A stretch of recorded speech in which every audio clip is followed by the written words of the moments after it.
भगत सिंह, एक क्रांतिकारी योद्धा की कहानी। भगत सिंह भारतीय स्वतंत्रता संग्राम के सबसे प्रमुख और प्रभावशाली क्रांतिकारियों में से एक थे। उनका जीवन और उनकी शहादत भारतीय स्वतंत्रता आंदोलन के इतिहास में एक अमिट अध्याय है। भगत सिंह का जन्म 8 सितंबर 1907 को पंजाब के लायलपुर जिले, अब पाकिस्तान में, के बंगा गांव में हुआ था। उनके परिवार का वातावरण राष्ट्रभक्ति और देश सेवा से प्रेरित था। उनके पिता किशन सिन्हा और चाचा अजीत सिन्हा दोनों ही स्वतंत्रता संग्राम में सक्रिय थे। इस प्रकार भगत सिन्हा के भीतर बचपन से ही देशभक्ति की भावना जागृत हो गई थी। प्रारंभिक जीवन और शिक्षा। भगत सिन्हा की प्रारंभिक शिक्षा उनके गांव के स्कूल में हुई। जब जलियांवाला बाग हत्याकांड मन हुआ, तब भगत सिन्हा मात्र 14 वर्ष के थे। इस हत्याकांड ने उन्हें घरे तक प्रभावित किया। अंग्रेजों की इस क्रूरता ने उनके भीतर क्रांति और संघर्ष की भावना को प्रबल कर दिया। इसके बाद वे स्वतंत्रता संग्राम में शामिल होने के लिए प्रेरित हुए। जलियांवाला बाग हत्याकांड के बाद भगत सिन्हा ने अंग्रेजों के खिलाफ अपनी आवाज उठाने का संकल्प लिया। उन्होंने अपनी पढ़ाई के दौरान कई क्रांतिकारी साहित्य और विचारधाराओं का अध्ययन किया। लाहौर के निशनल कॉलेज में पढ़ाई के दौरान भगत सिन्हा की मुलाकात सुखदेव, भगवती चरण वोहरा और अन्य युवा क्रांतिकारियों से हुई। इस दौरान वे गांधी जी के असहयोग आंदोलन से भी प्रभावित हुए। परंतु चौरी चौरा कांड के बाद जब गांधी जी ने आंदोलन वापस ले लिया, तो भगत सिंह गांधी जी की विचारधारा से असहमत हो गए और क्रांतिकारी रास्ता अपनाने का निर्णय लिया। Hindustan Socialist Republican association.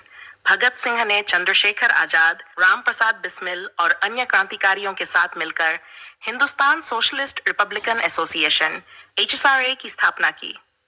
इस संगठन का उद्देश्य सशस्त्र क्रांति के माध्यम से अंग्रेजी हुकूमत को उखाड़ फेंकना और एक समाजवादी भारत का निर्माण करना था।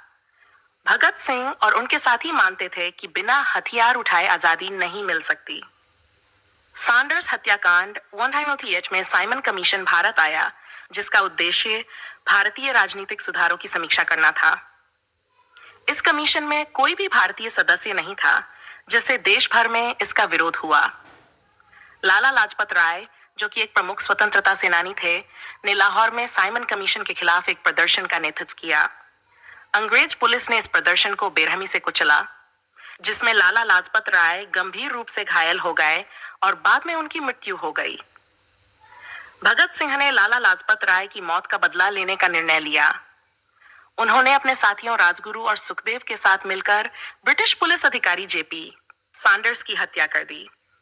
यह हत्या लाहौर में हुई थी और इसके बाद भगत सिन्हा अंग्रेजों की नजर में एक प्रमुख क्रांतिकारी बन गए। असेंबली बम कांड। भगत सिंह और उनके साथियों ने अंग्रेज सरकार को एक कड़ा संदेश देने के लिए दिल्ली की सेंट्रल असेंबली, वर्तमान में संसद भवन, में बम फेंकने की योजना बनाई। यह बम गैर घातक था और इसका उद्देश्य केवल अंग्रेजी हुकूमत को झकझोरना था, न कि किसी की जान लेना।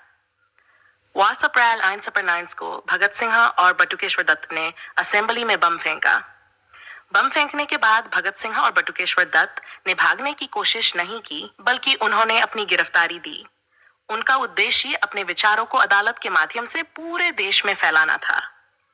जेल जीवन और फांसी। भगत सिंह और उनके साथियों को गिरफ्तार कर लिया गया और उन पर मुकदमा चलाया गया।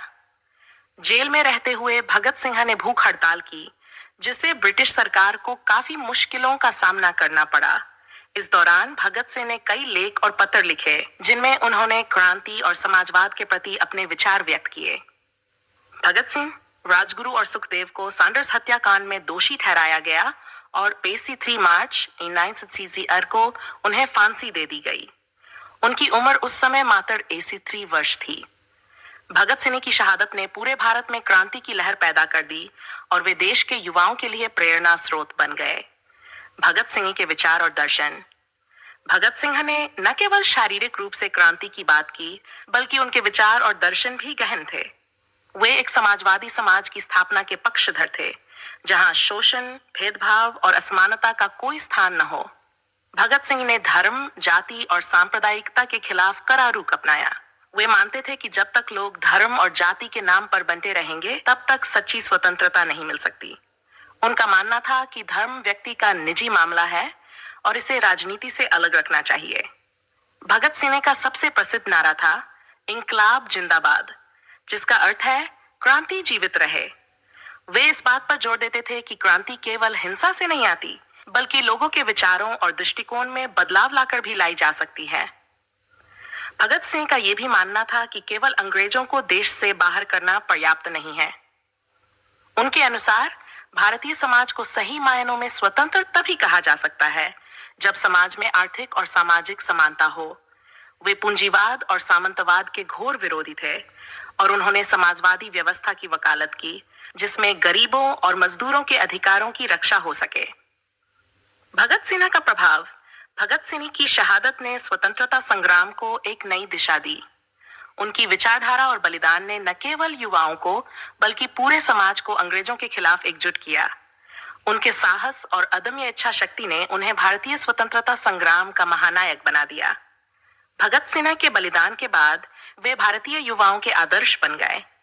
उनका नाम भारत में क्रांतिकारी विचारधारा और निडरता का प्रतीक बन गया। उनकी सोच और उनके आदर्श आज भी भारतीय समाज और राजनीति में प्रेरणा का स्रोत बने हुए हैं। निष्कर्ष। भगत सिन्हा भारतीय स्वतंत्रता संग्राम के उन वीर योद्धाओं में से एक थे जिन्होंने अपने जीवन का बलिदान देकर देश को आजादी दिलाने की दिशा में एक महत्वपूर्ण योगदान दिया। उनका जीवन, उनकी विचारधारा और उनका बलिदान आज भी हमें सच्ची स्वतंत्रता और समानता के लिए संघर्ष करने की प्रेरणा देता है।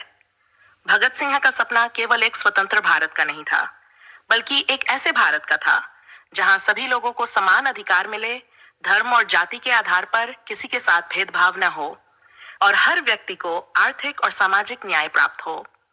उनका जीवन और उनके बलिदान हमें ये सिखाते हैं कि सच्ची आजादी केवल तभी प्राप्त हो सकती है जब समाज में हर प्रकार की असमानता और अन्याय का अंत हो। वो 3 मार्च, जिसे शहीद दिवस के रूप में मनाया जाता है, भगत सिंह और उनके साथियों की शहादत को श्रद्धांजलि देने का दिन है। उनकी याद में हमें यह संकल्प लेना चाहिए कि हम उनके द्वारा दिखाए गए मार्ग पर चलते हुए एक सशक्त, समृद्ध और न्याय संगत समाज का निर्माण करेंगे।